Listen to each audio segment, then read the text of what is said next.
It takes a second. All right, we're live, yay! So, hi, I'm here with Michael Evans today. Well, not here with, but on the internet because we live in magical times. And this is fun. So, like, the last few people I've had on here have been people I don't know very well, and that is not the case today. So. This should be a very lively conversation. Michael and I have known each other for a couple of years now. Yeah. And he is a science fiction writer, which this is another fun thing. I feel like you don't get to talk about yourself as an author very much because you're like always on podcasts and things as like marketing person and just Yeah. like that. So Doing this is fun. something So tell me weird. Yeah. about books today. Yeah. I've written 12 sci-fi books, technically all set in the same world, which I feel like for a lot of fantasy and sci-fi authors, we tend to get attached to the worlds we're in. So that was certainly true for me. So 3 different series, one world. Um, and I've always been so fascinated with like just not only like the future, but specifically how technology and people interact. I think so often, like when you study technology or you kind of read about where science is going, it just kind of feels like, oh well, science is this thing and it just happens, and it's kind of inevitable. But in reality, like I think it's like really a deeply social process. I mean, even there's this great biography which is like somewhat problematic if you read it because it's like not the full picture of the story, but that's the whole point, about like how DNA was discovered. And you end up figuring out that it's like, basically a romance story in a science lab. And that's literally how DNA is discovered. And of course, like in the process, the men get all the credit, the women don't, whatever. Like it's just, that's where it's problematic. It's real life story, real life biography, but you're seeing it play out like fiction in front of you.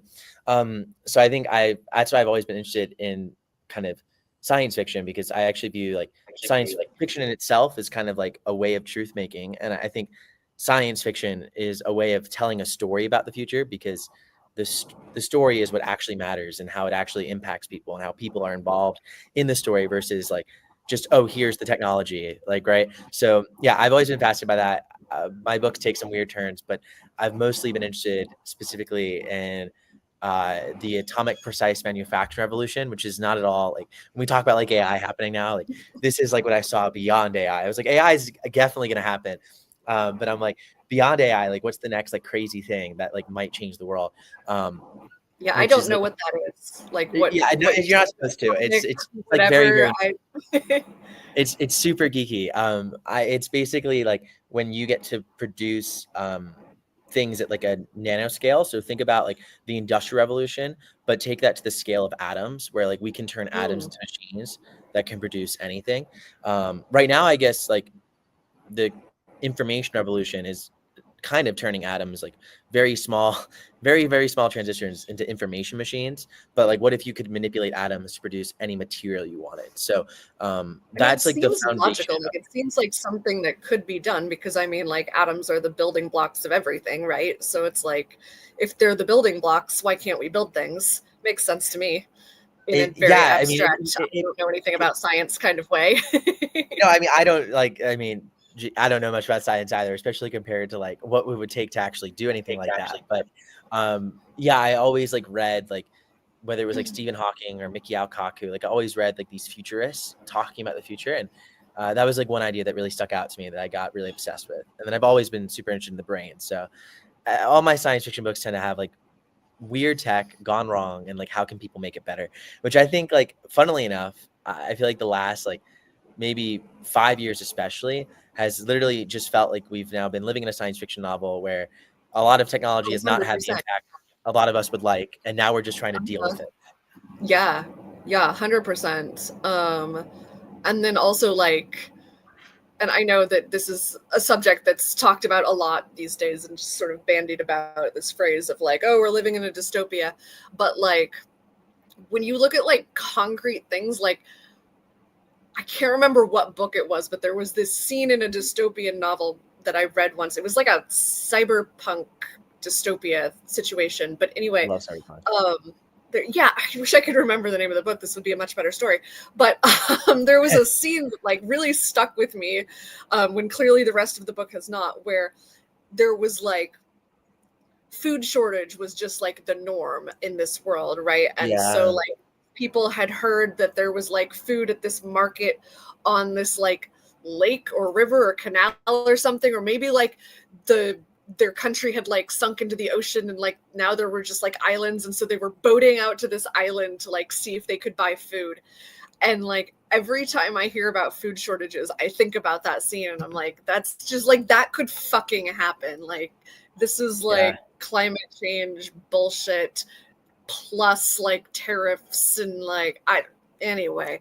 And to be So fair, like it's that stuff happens, like it is happening. Just like I think if you're fortunate enough to not have to deal with that at this moment, like count mhm. yourself as lucky. Because yeah, it's sad that like I think we like to think that like I mean both I think all speculative fiction writers, like you build a world around your story, and like there's particular obviously like kind of aspects of setting that helps define and differentiate between fantasy and science fiction, but it can be very much a blurred line. That's why we have science fantasy, which I love science fantasy, by the way.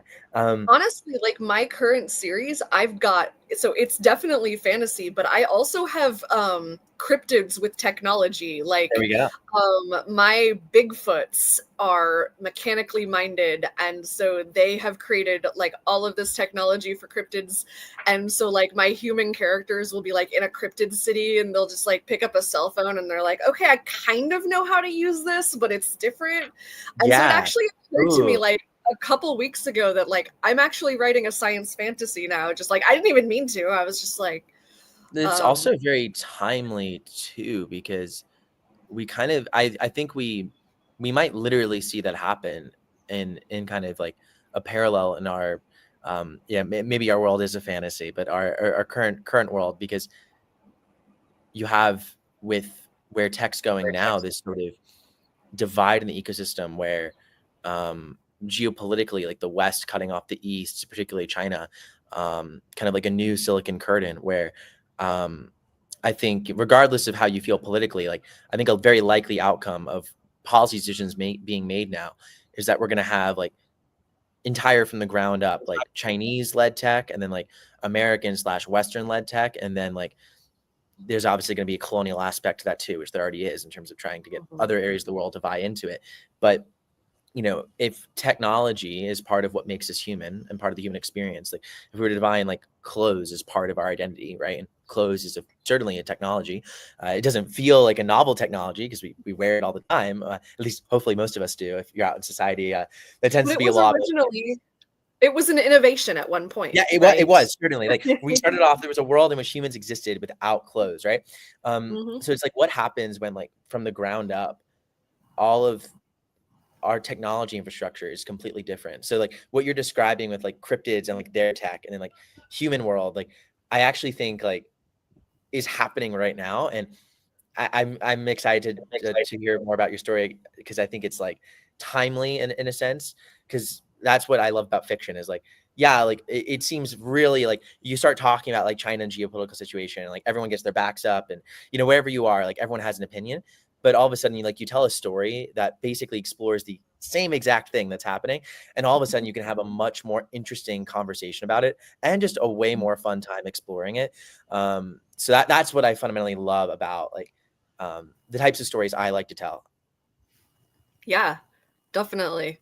That like kind of evokes like a Terry Pratchett-esque sort of view on fiction too, of like, I don't know how much Terry Pratchett you've read, but he's one of my favorite authors. And he's got this Discworld series where like each book basically deals with some kind of social justice issue, but it's all wrapped up in this like satire, silly little fantasy thing. And like you read these books and they're really quick reads, they're really easy to read, they're fast, but then at the end like suddenly you realize that like you're changed, and it's like I just love that. And can only dream that that is something that would happen if somebody read one of my books. But like I do kind of strive for that, of like this subtle but real thematic impact, you know? So Yeah. like each of my series ends up having a theme. I don't set out for a specific theme, which I mean, that's where the parallels kind of end, because it's very clear that Terry Pratchett like has a specific theme for each book that he wrote. But Yeah. Yeah.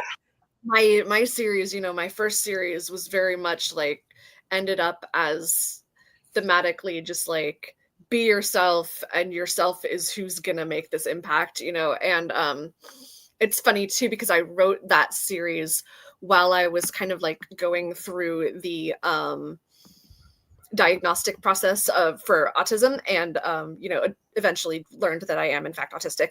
And the main character is definitely autistic, and I didn't set out to make her autistic. Right. And nowhere in the book, in the series, does it say that she is, but like she very much is, and she's very based on me. And of course, like while I was undergoing this process, I was exploring, you know, what makes me me in a lot of ways. You know, I was like visiting that Yeah. in a very deep, real kind of way. And so that theme ended up in there. Wow. Second series I wrote, my Matilda Holiday series, about midway through, I was like, you know what? This series is really highlighting like the complete lack of black and white morality in the world, and the fact that like everything is nuanced, everything is complicated. There is Yeah. no like 100% right or wrong situation. And so once I realized that theme was in there, so this is kind of different, where like the first series, I realized like toward the end, I was like, oh, this theme's in here. Cool. I realized midway through Matilda Holiday, I was like, all right, you know what? I'm going to lean into this. And so I, you know, Yeah. the later books kind of was more intentional with it. And then the series I'm writing right now, The Cryptids, which book one's coming out, oh my gosh, in less than a month, August Ooh, 15th. It's in 4 weeks. August. Yeah, I think Yeah. that's 4 weeks exactly from today, or maybe 4 weeks in one day. It might not be the 15th. It might be like whatever Tuesday is near the 15th. I can't remember Okay. if I did the whole Tuesday thing, because you're supposed to release things on Tuesdays. That's a thing. Anyway, sometimes I do that and sometimes I don't. Anyway, Blood Falls comes out next month. But the theme of this is very much like we're better together, you know, like diversity and like teaming up, I guess, making a real society. I feel like there's no way to say it without sounding super cheesy, but I do think it's a really important theme, and I do it through this very, very, very, very dark series. So Sometimes you need the darkness to bring light to the world. That's sure. how it works. Yeah. Yeah. I keep like I my very much resonate with outlines. that. Huh? So I very much Sorry. resonate with having like your main character sometimes reflect you unintentionally. Like that's Yeah. very much resonate with it. Yeah. So that's it's really easy, I think, to have these underlying themes in a science fiction or fantasy book, and I kind of wonder, like I don't write anything else really, so I Yeah, kind me of neither. wonder like how difficult it would be if I was writing like a romance novel or a mystery to have these same kind of themes without having a world that I'm building, essentially. Which I mean, like, you know, I write urban fantasy, so technically like my books are built in a version of our world, but Yeah. Yes. there's a lot of world building involved, It's a because of parallel course, world, right? It's yeah, not literally our world. Yeah. yeah, that's a good way to look at it. And meanwhile, like, yeah, you can have like obviously like a completely different world. Like if you're like obviously doing like maybe like a science fiction novel in another galaxy, or potentially like certain epic fantasy novels that totally like just don't resemble society at all. I But you think. know, you still have to have elements of our world in those, because Oh yeah, it would be the completely reader alien. has to be able to relate, you Yes. know? Like, in fact, Yeah. I've been tutoring this kid, like just graduated from high school, wants to write a graphic novel, and so like I'm tutoring him on creative writing, and So cool. he put forth this like world last week that where there's like these, I'm not going to give away too much because this isn't my intellectual property, but he had a world where there were these sort of mutant super villain type people who kind of got lost in their powers as they continued to use them. And so his main character is one of these mutant people who has kind of given up hope, and so he's using his powers over and over and over again, and eventually he's going to get lost in them. And I had to stop him, and I'm like, what is relatable about this to your reader? And he just kind of went, oh. And I was like, there's no reason for anybody to root for this character if it's a bygone situation that he's going to become entirely alien to them. And so we kind of brainstormed a little bit, and we came to a much better picture of this character that like will actually have people rooting for him. But like that's kind of a main tenet of writing, is like your audience has to be able to relate in some way, even if they don't like the character. They have to be able to.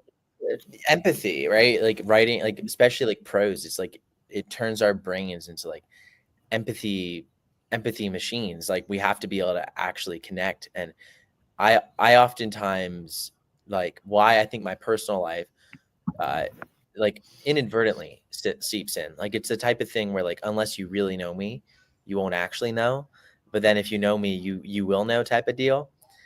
And I think why it seeps in is because it's like some, like, as weird as it is, like there's I writing's a way for me sometimes to understand things that I have no purview into. I step into a new world in someone else's shoes.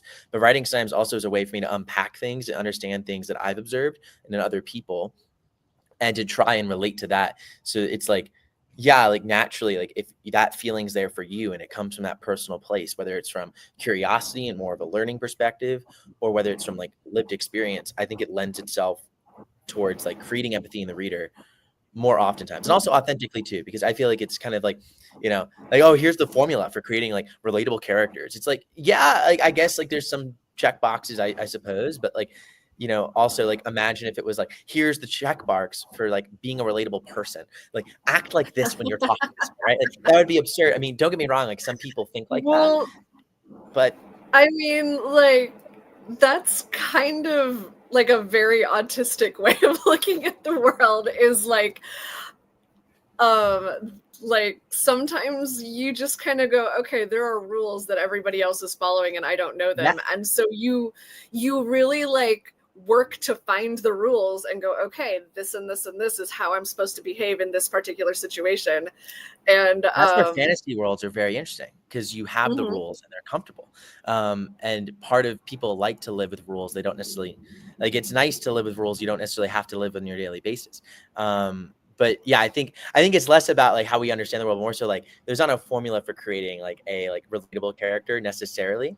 I think there's like your formula based on what you know. Like there's a million different ways to create a relatable character.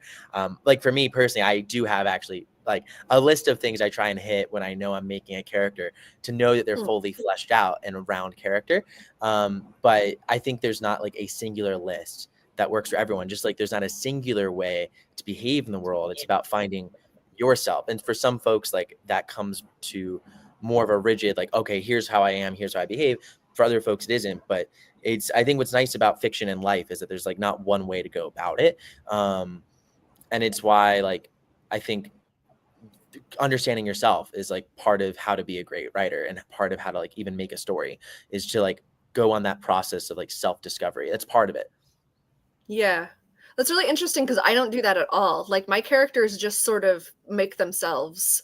And in fact, sometimes I don't even plan a character. Like I'll just be writing a scene and somebody will just The character walk in appears. and start talking, and I'm like, oh, this character's fantastic. I'm gonna keep them in here.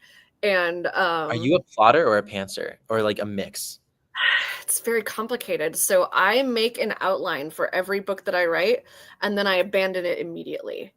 Okay, so it's So like the exercise of I thought through this, but yeah, okay. I'm but and I'm so much then I bigger on also plotting. like, yeah, I'll also like revisit the outline if I get stuck, and go, Okay. oh, I am Yeah. way off base here. Let's try and get back to here.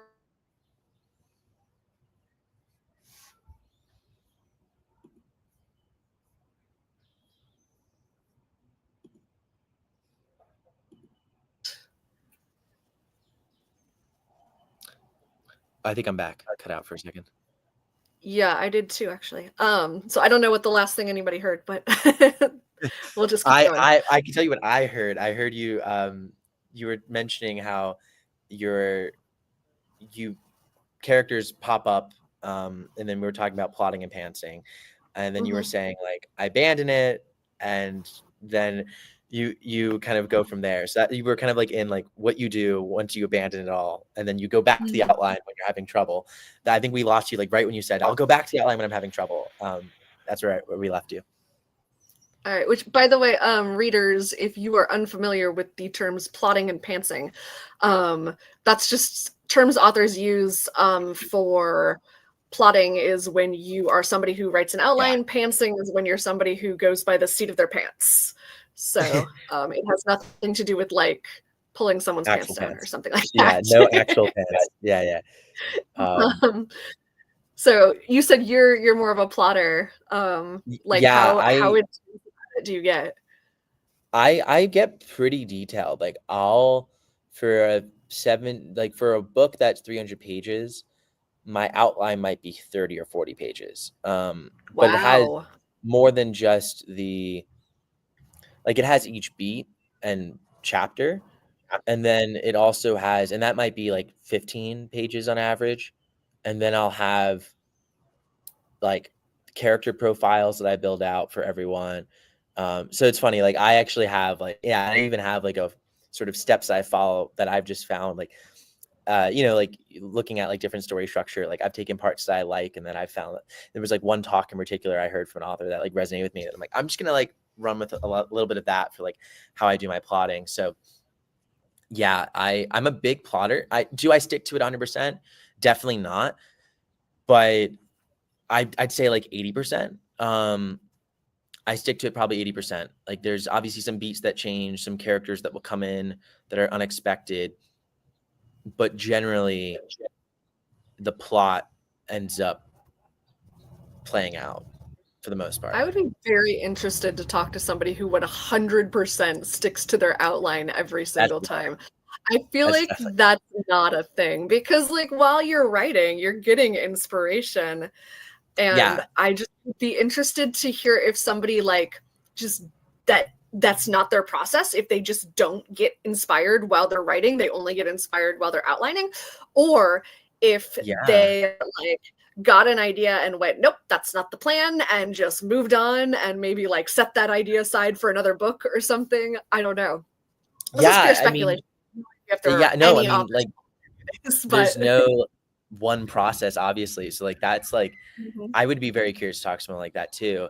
Um, yeah, like I think there's definitely some things to like there's some downsides to plotting, right? Because like what's coming in a way. So it's like how do you make something that's coming like high likelihood of it happening? Like like okay, 80% chance this is gonna happen because you did the plot and as someone who sticks to it, not 100%, but mostly.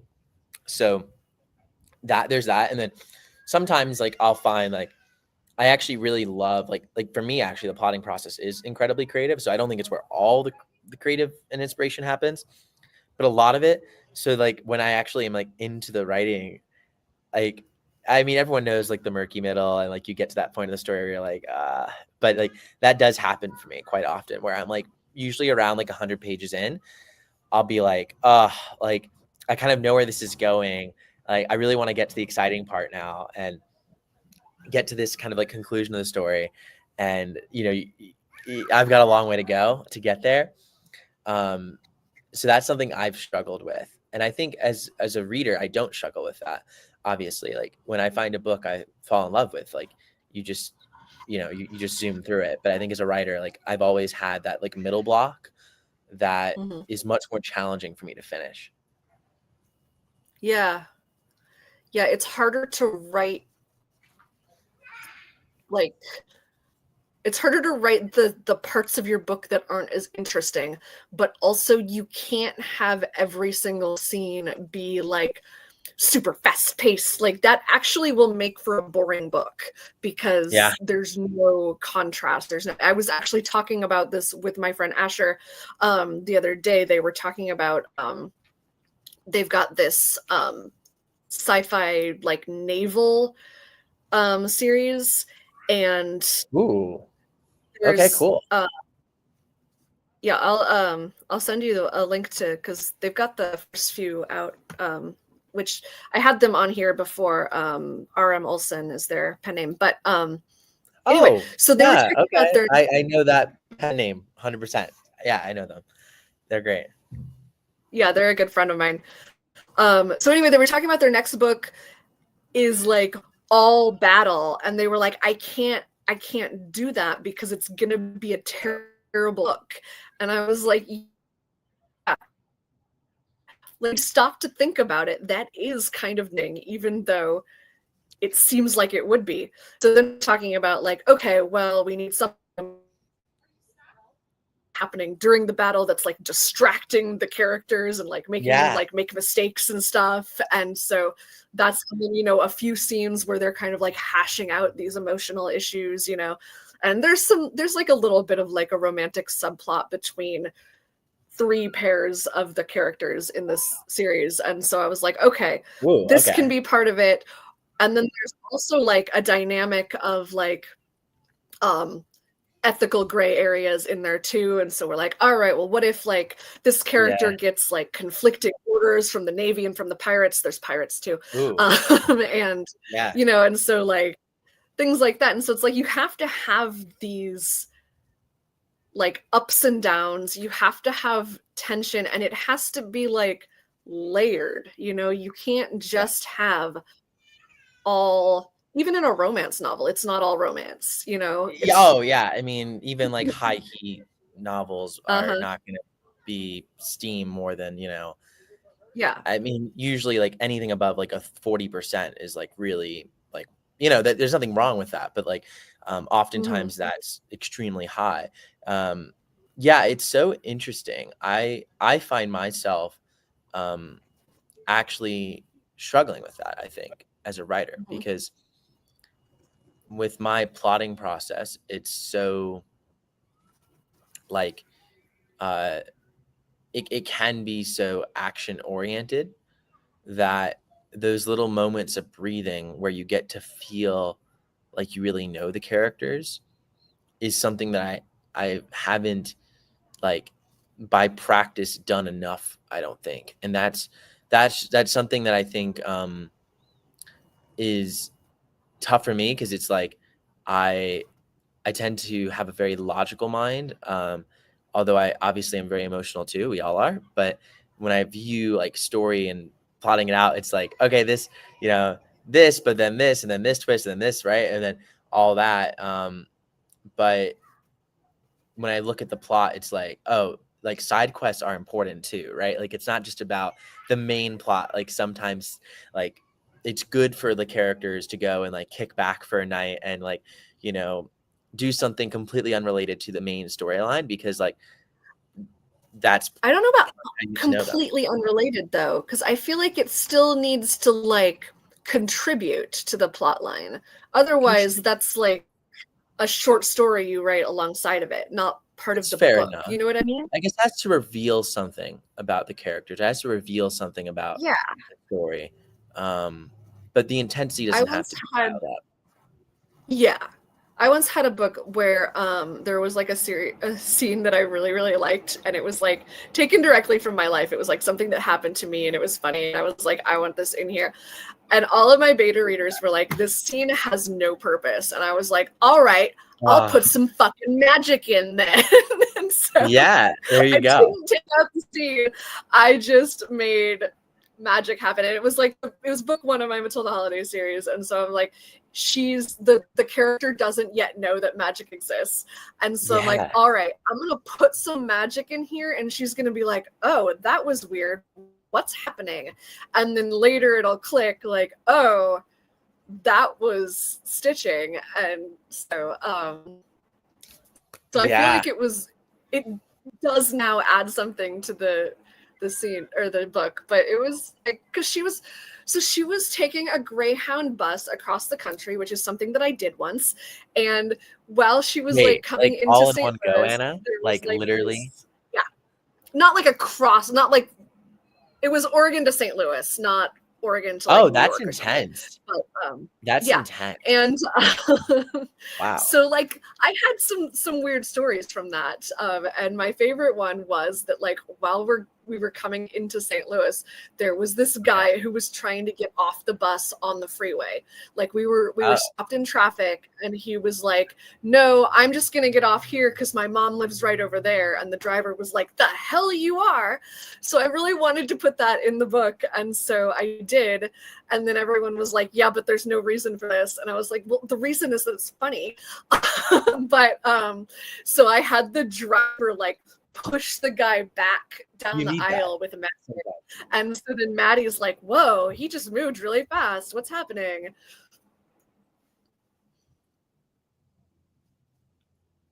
That's smart. Yeah. No, that you tie in like a little bit of breathing room then with like, and oh, here's this new character, this new obstacle coming in right off the bat with it. So that just it advance the story with it. Yeah. I love that. That's also a wild story.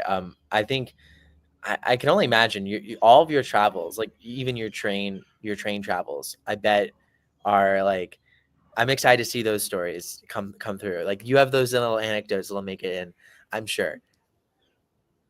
Yeah, I mean, I also have like my blog on Substack. The Neurodivergent Nomad Yeah. has a lot of those stories, but yeah, um, I'm really behind on it. Actually, I still have stories that need to go in there. I just posted one the other day that was from like April.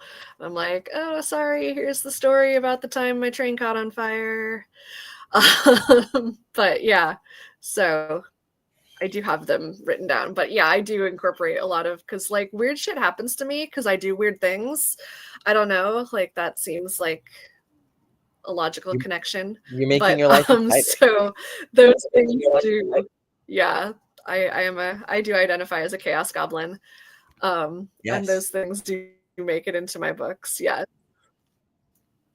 Which I mean, I feel like you are also like probably have a shitload of stories too. Like you've also been kind of like moving around a lot the Yeah. past year or so. You've like created multiple businesses. Like what stories of yours have made it into your books? There's got to be Honestly, something.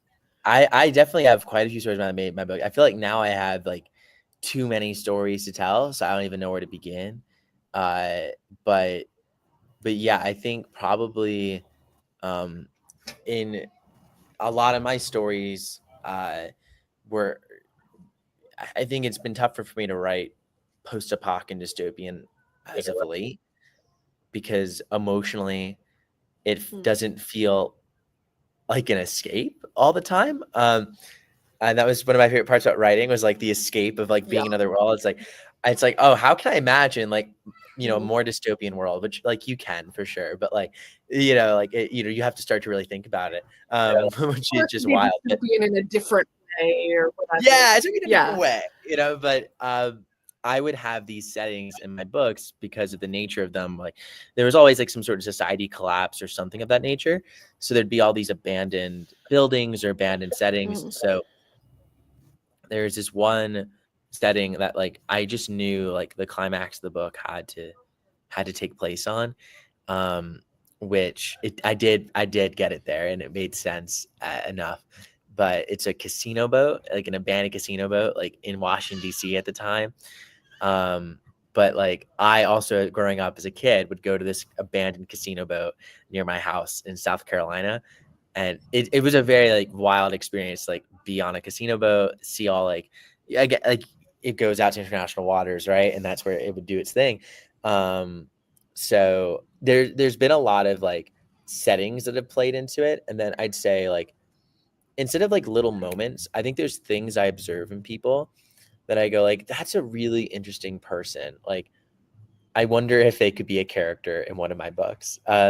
And I don't obviously rip them off completely, but Sure. maybe I combine them with something else. But there's a particular trait about someone that I'm like, huh, interesting. Like I had a college roommate who uh, is like a brilliant playwright. He's bisexual. His parents don't accept that, which is like really sad. And his parents also are kind of like forcing him into med school. So he's kind of living like this double life where he has to like take the med school classes, right? And then, on the side, he has like, obviously he's like, exploring, for the first time what it's like for him to be queer and what it's like for him to like actually express himself and like wear makeup and all these things he wants to do that he just could not do at home. So like that double life was interesting to me to like see so close up and personally. And I feel like that's in like, any character has like a secret life, right? Like I kind of now have like personal experience of like seeing someone with a secret life and seeing how they go through it. And like, I don't wish anyone to have to go through what, he went through and needed to live a secret life of sorts, because of Sure. his family. But I think that's really powerful, like to be like, okay, like, like secrets are so powerful in fiction now. And it's like, great. Well, like, how do you Mm. sometimes make a secret relatable? And I think a lot of us can relate to having to hide part of ourselves from someone or something or in a setting. Obviously, I think he has a more like Sure. extreme situation, or at least definitely more extreme than I personally have experienced. But I think a lot of people can relate to that. And I certainly like myself have felt that. So I think things like that are what make it into characters. It's not like his even personality will make it into it, but like I observe now, like personally, like, oh, I need to write this now because I like saw this and like I feel like this has to make it into a story because this impacted me and maybe it can impact someone else just experiencing it through a different light. Yeah, and then you just kind of build on that and make it so it's no longer the same thing, but it's based on reality. Yeah. Yeah, it's like you kind of like live a trope in real life, like weird to say, but like it ends up becoming you end up turning reality into like a nuanced trope that doesn't like actually like, you know, take reality and, it's like completely different person in the story, but you can take that experience and then go, oh great, well like because tropes again are just like abstractions of like when readers say like, oh I want to read this or I want that, it's like, yeah, like I love that in a story, but we love that because we can relate to it. So it's like Mhm. we're just trying to like package reality into like these Yeah. like marketing words, but it's like that doesn't really matter. What like really matters is like actually Mhm. the story you're trying to tell. And I think like that story really moved me. um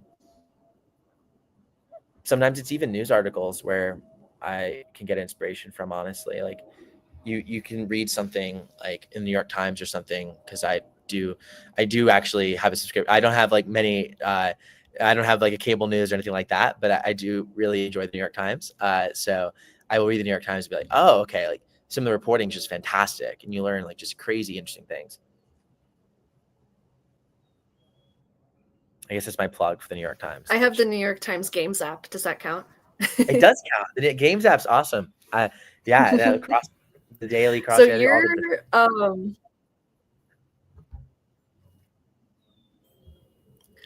I think your connection is like becoming unstable. I know that you're like in a park. oh So I'm really? gonna It'll go be fun. ahead and like wrap this up. We've been talking for a few minutes.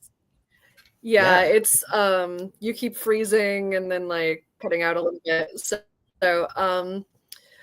let's just why don't you go ahead and tell us where we can find your books and then we'll call it a Sure. day. Okay. Yeah. You can find my books at mevansinc.com, or you can look up Michael Evans on Amazon or anywhere else you buy books. I'm in a few. I'm not everywhere, but I'm in a few of the places. And yeah, my series are World Gone Mad, which is like post-apocalyptic, Control Freaks, which is like kind of divergent dystopian, and then Conspiracy Chronicles, which is honestly a failed attempt at cyberpunk. Like, I think it's an interesting story, but like I don't even know how to really bundle it up. Like, I thought it was cyberpunk. It's not really cyberpunk. It kind of has some aspects of game lit in it, but like it's definitely not game lit. I actually can't describe the book outside of like it's about a secret society and they're I trying to think take over all the the world. best books like defy genre or combine genres. This is true. So that's This is true. perfect. Yeah. It shouldn't be entirely one genre. Definitely All is right. not. Well, thank you so much for doing this. And I will Yeah. put all of that information that he just gave us in the description so that anyone can find Michael's books. And I'm gonna hit end stream, and then it'll be like this awkward 5 seconds as usual, and till it finally Oh, ends. yeah, Oh my yeah. god, my fucking mouse is driving me crazy. I just got a new computer because my computer crashed, which is like a whole big thing. And then the trackpad is terrible, and I can't find my external mouse. I think my dog might be sitting on it. I don't know. All right, end stream. Oh, and it thinks that I'm right clicking. I'm not right clicking. Oh my god, what is your problem? This is ridiculous. End stream. Why? Oh my god. I don't know what's happening right now. Now it's trying to print. This is insane. Print? So my keep God. talking about your books, and we'll just end it when it ends. Well, I actually will share some of my happening right favorite books from other folks. I mean, who doesn't like more books to read? So first, an author who I like adore, and who's like I like recommending folks who like